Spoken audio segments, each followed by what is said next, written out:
What's going on, everyone? This is Chris from Fight Frequency, and in this video I'm going to break down some of my thoughts on winning and losing as it relates to high pressure situations. The reason why I wanted to put this out there is because more and more students are coming up to me and asking about competitions. They're more curious about it, and some of them have competed already, and a lot of them are looking to compete. So this is something that I've dealt with a lot. And as it relates to anxiety and the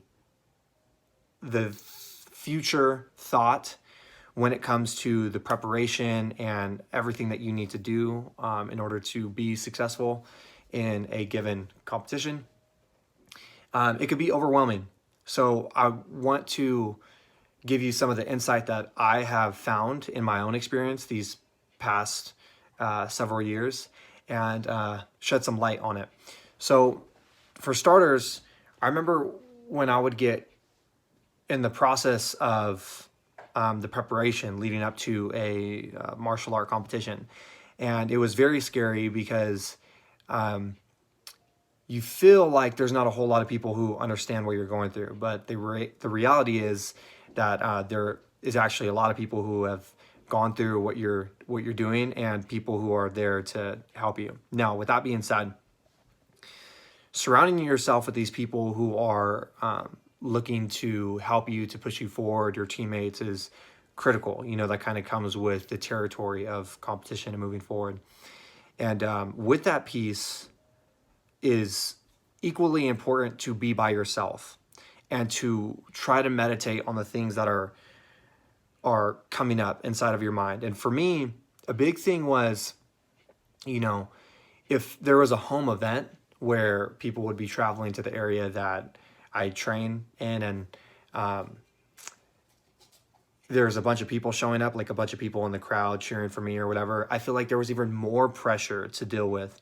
So it's like, okay, I would find traveling to other places where there wasn't going to be too many people that I knew was actually quite easier for me. Now, the way that I dealt with this was that I would try to find times where I could be alone throughout the week, especially like a couple weeks out from the competition, like several weeks out from the competition. And that solitude work is maybe taking a walk with my puppy. Maybe it's going into the sauna and just sweating for 15, 20, 30 minutes. Maybe it's doing a light swim. It's something where when I do it, I feel that like a release valve is opening my head, and all of these frustrations and this paranoia and this overthinking is getting drained. And if it doesn't do that for me, I'm not going to partake in it. Now, I'll give you an example of something that I used to do a lot, and I really clung to this idea of meditation. Sitting there with your eyes closed and doing it for 20, 30 minutes. I worked up to a good amount of time when I was meditating, but for me, I didn't feel this dramatic release when I would meditate. And I'm not saying that meditation isn't great, because there's a lot of positives that come with that. But for me, sweating, going into the sauna, even sitting in a cold river after I'm done running really helps with these severe anxiety type feelings and negative mental blockages.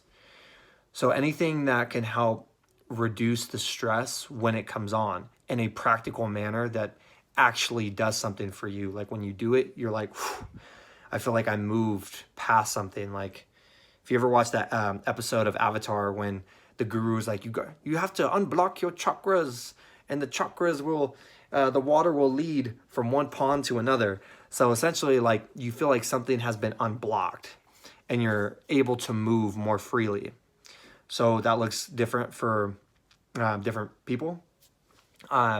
Before I forget, hot springs is another big one for me. When I go into a really good thermal water, and I feel this huge release in my head, and I feel like I just tapped into myself in a very powerful way. And it's really, really cool, because you start to take ownership of your thoughts, and you're able to let go of what's not necessary, because the reality is that most of those thoughts aren't necessary. And when you're feeling that anxiety and that fear, it's probably a bigger part of your mind just telling you to be safe and to not go outside of your comfort zone. But what's funny is that when you step outside of that comfort zone and you're not trapped in this bubble of safety, then you truly get to experience something that is your own, that is unique to you and how you deal with it, right? And the bigger piece of all of this is when you're doing something that really, really frightens you, you have to look at it like, okay, at what degree am I traumatizing myself? Because there is going to be a piece that is somewhat there where it's a little bit traumatizing, whether it's the damage you take during the match, whether it's being fearful and overriding that fear and doing it anyways. There's going to be a small degree. Now, it's important to move past that, right? In these tinier steps, baby steps. If this is new, then it's like a walking pace for you. So again, for me, it was doing semi-contact events, at first. So semi-contact is an event, a striking event where you're not going to get KO'd or knocked out. And it's slowly progressing that pressure. And then I took it to MMA events. I started doing more Brazilian Jiu-Jitsu matches and worked up the pressure in that way so it's not too overwhelming for me. So we went over failure, and the same thing applies with success. And with success comes an attachment to the future thoughts like, oh, I want, and maybe if I could have that success, I will be happy. And maybe that's the case. If you get that trophy and you win, like the moments that I have won, I have felt a tremendous amount of fulfillment.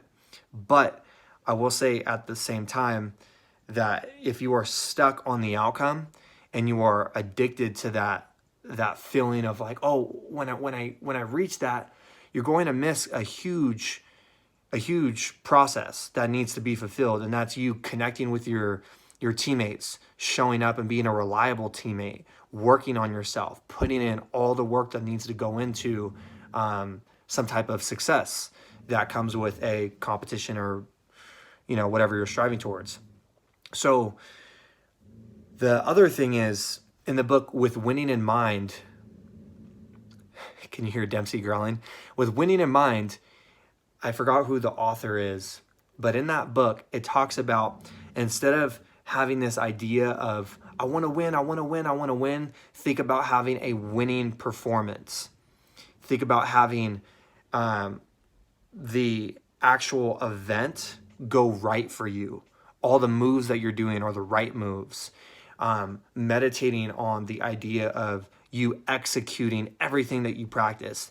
And the win, the victory will come with that, will come with the right preparation, and will come with the right execution in the actual event, okay? Now, this is stuff that is fairly new to me. I've been working on it myself. I'm no master by any means, but these are just ideas that have helped me over the passing years. Regardless of if it's success or if it's failure, this is the last thing I'll end with this.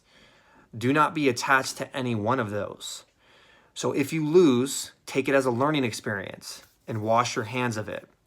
And if you win, people are going to come up and give you praise and compliments and all of that.